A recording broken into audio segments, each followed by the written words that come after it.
a fini son mandat, il ne se passait rien. Alors, les avocats qui travaillent à la Cour me disent non, il ne se passait pas rien. Ils ont accumulé des centaines et des milliers de dossiers. Effectivement, le Hamas, et ça j'en parlerai ça, je l'ai vécu de l'intérieur, a mis au point une cellule d'investigation entièrement palestinienne avec des jeunes et notamment plein de filles au recueil de preuves. Il y a des tas de dossiers absolument parfaitement ficelés qui ont été envoyés, qui ont abouti au fait qu'il y a eu une enquête approfondie qui a été ouverte par Fatou Bensouda. Mais le procureur suivant, sur les 3 dossiers indiqués par Fatou Bensouda, aurait très bien pu en ouvrir au moins un, qui était celui de l'annexion de Jérusalem.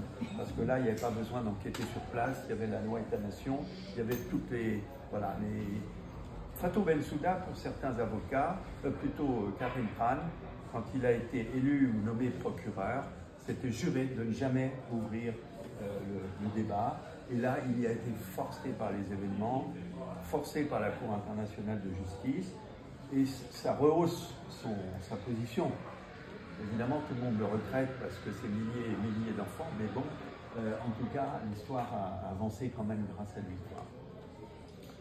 Alors donc tout ça, c'est pas basé sur un hadith du prophète. Là, je passe sur des comparaisons historiques, voilà. Voilà. Alors évidemment, il y a des slogans. Vive la Palestine est une manière de remplacer notre État avec Free Palestine. Effectivement, moi, on a une fille qui habite en Écosse. Les Écossais, qui ne sont pas des excités, écrivent Free Palestine. C'est un slogan. Voilà. Bon. Et puis les flics les regardent d'une manière assez attendrie presque. Enfin, c'est pas du tout l'ambiance qu'il y a chez nous. Certains m'ont fait remarquer sur le shekel, eh bien, l'État d'Israël va du Jourdain jusqu'à l'Égypte, je crois, jusqu'au fleuve. Hein. Enfin voilà. Bon, il ne faut pas accorder au slogan la valeur d'un programme politique, d'un parti politique, quoi. Voilà. Free Palestine, ça ne veut pas dire forcément du fleuve à la mer. Et de toute façon, la véritable proposition du Hamas, c'est une trêve de longue durée avec un territoire précis, défini, et puis après un référendum dans 20 ans. Voilà. Ça se résume vraiment en 2 phrases. Alors, là, il y a un truc qui... Bon, on manque de temps là. Vous voyez, c'est les phrases où il y a 4 mots qui méritent chacun une définition, avec chacun des définitions différentes. Alors là, vous pouvez composer à l'infini en associant les mots et aboutir à des trucs même parfois rigolos. Par exemple, je me suis amusé dans un petit papier à parler il y avait une grande discussion sur les islamo-gauchistes. Alors, islamo-gauchiste, c'est islamiste et gauchiste. Alors, si vous donnez 3 définitions d'islamistes, et c'est facile d'en donner 3 complètement différentes, vous voyez, et 3 définitions de gauchistes, alors vous pouvez associer ça tant que vous voulez et vous aboutissez à des trucs complètement rigolos et absurdes. Voilà. Donc là, je ne vais pas me moquer de cette phrase, mais elle m'a rappelé cette notion d'islamo-gauchiste. Voilà. Là, un texte, j'ai mis plus, contient quelques contre-vérités flagrantes, notamment celle-ci, ils appellent au meurtre des Juifs chez les fuites amères, totalement absent, c'est ce que j'ai dit de la propagande, etc. Donc je passe. Bon, Shlomo Sand, effectivement, il n'est pas très fin toujours. Il y a des pans entiers de ses bouquins ont été pompés sur des textes antérieurs. Je pense en particulier à Arthur Kessler, par exemple. Enfin bon. Donc, effectivement, Shlomo Sand est discutable au plan historique. Bon, il a lancé un mouvement, il surfe dessus, on peut aimer ou ne pas aimer. Voilà. Alors là, j'ai marqué Maspero. Qu'est-ce que c'est? Ah oui, c'est ça. Là aussi, question des définitions. Vous connaissez tous François Maspero? Qui ne le connaît pas, François Maspero? Ben, oui, puis vous êtes la plus jeune, c'est ça. Oui. François Maspero. C'est avec lui que je suis parti la première fois à Gaza, avec Francis Kahn, le professeur qui avait fondé l'association médicale franco-palestinienne, dont est issue l'association France-Palestine Solidarité. Et on a parti à 3 profs de l'assistance publique, plus François Maspero. Et alors là, c'était fantastique, parce que voilà, c'est quelqu'un qu'il faut avoir le soin sur un territoire, sur un coin de table, parce qu'il est très timide, il était très timide. J'ai fait un voyage avec lui, c'était formidable. Il a écrit un bouquin là-dessus. Et j'étais très content. Édité par Maspero. Oui, édité par son successeur. Mais j'étais très heureux quelques mois après. Francis Kahn m'a appelé en disant François aimerait bien repartir à Gaza avec toi. Alors là, j'ai été touché au fond du cœur. On est repartis ensemble, plein d'histoires. Et donc, un soir, il était à la maison et il se posait la question c'est quoi être juif? Alors, vous avez entendu 1000 fois les choses. franciscane a dit, oh là là, on s'est réunis avec un tel, on a passé un week-end et on a fini par avoir un consensus sur la formule à titre divers. Nous sommes juifs à titre divers, vous voyez, donc c'était ça la formule consensuelle. Et Maspero a dit non, non, pour moi, est juif quelqu'un qui est juif. Voilà. Donc plutôt, attends, historiquement, c'est moi qui ai dit ça, et François Maspero a dit je suis exactement d'accord avec toi. Voilà.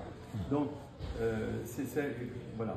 Donc les histoires de je le ressens, le peuple, la race, le truc, le machin, on s'en fout. Christophe, pour moi, celui qui est juif, c'est celui qui est prêt à renoncer au judaïsme. Oui, oui, je sais, celle-là, tu m'as dit, j'étais cachère et j'étais bien sous tout rapport, sauf que je ne suis pas juif pour l'instant.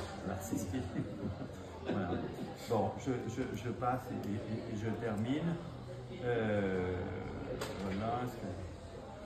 Bon, les histoires sur les droits, il y a quelqu'un qui écrit que les Palestiniens d'Israël ont tous les droits. Non, il y a la loi et la nation, il y a quand même un certain nombre de restrictions. Très bon article de Mediapart qui sorti sur oui. les Palestiniens d'Israël. J'en ai rencontré qui vivent bien, mais qui disent aussi, bon voilà, enfin ce que vous savez, on va pas insister. Et puis, ah oui, si, pour terminer, parce que évidemment, comme me disait Ania tout à l'heure, j'ai des casseroles, ce qui fait que je ne suis pas invité sur les grands médias parce que j'ai des casseroles et l'une d'entre elles est signalée là. J'ai vu qu'il intervenait régulièrement sur Radio Courtoisie et je trouve ça choquant. Alors, Radio Courtoisie, tout le monde connaît, vous êtes de Strasbourg, c'est une radio qui est classée à, c'est les cathos de droite. Alors, il y a de tout. Et moi qui suis un militant antiraciste contre l'existence scientifique des races humaines, j'ai fait un bouquin là-dessus, ça m'a amusé la première fois que j'ai été invité à Radio Courtoisie, et je me suis dit comme à chaque fois que j'ai été invité dans un grand média, c'est sûrement la dernière. Eh ben non, il y a un journaliste qui m'aime bien, et qui c'est très attractif parce qu'il fait des émissions en direct, d'1h30, à chaque fois que je publie un bouquin, il le vit. On a 1h30, il lit le bouquin de A à Z, il le connaît parfaitement, et c'est le dimanche à 18h, 19h30. Alors, moi, je vais défendre mes idées, mes bouquins. Si on m'invite demain, la seule fois où j'ai été invité sur Judaïque TV ou Radio, voilà, j'ai dit ok à condition que ce soit un direct. Ils m'ont dit ok, c'était 10 minutes seulement. Et honnêtement, j'ai retourné les griefs du journaliste, quoi, parce que ce qu'il disait n'était pas exact.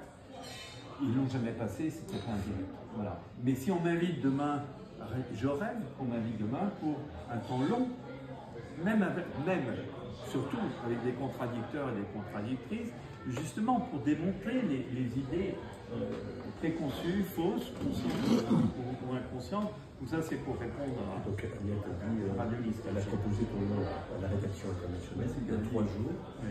Et donc ils ont dit il a des casseroles, notamment il a soutenu Dieu veut. Alors c'est pas sur dans le texte.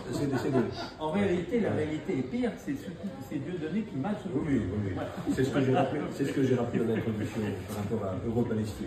Oui. Alors il y a quelqu'un qui fait mon attaché de presse sur ces questions-là, c'est François-Xavier Gilles d'Albertville.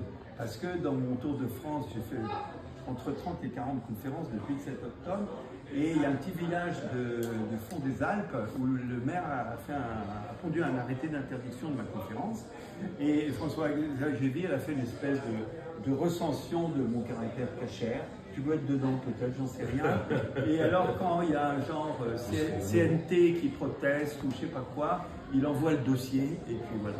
Mais donc quoi, ils ont fait comme font tous les militants un petit peu astucieux en ce moment, et ils ont fait un référé, alors que c'est un tout petit village du fond vraiment de la montagne. Et ils ont pris un avocat, ils ont fait un référé, ils ont gagné, et j'ai fait ma réunion dans la salle du maire comme prévu. Voilà. Voilà, j'ai vu. Où c'est que tu trouves l'énergie pour tenir face à tant d'adversité? Parce qu'il y a des gens comme toi. On se regonfle. Non mais c'est vrai. C'est comme ça. Le Tour de France est regonflant à la fois pour les gens qui viennent. Parce que là, vous voyez, il y a la nouvelle du procureur. Alors c'est facile de remonter le moral. Mais le jour d'avant le procureur, franchement, là, vous voyez, ça fait une demi-heure que je parle, il y a 2 enfants qui sont morts quand même, vous voyez. Et là, j'étais à Gaza il y a un mois, ça, on le touche du doigt.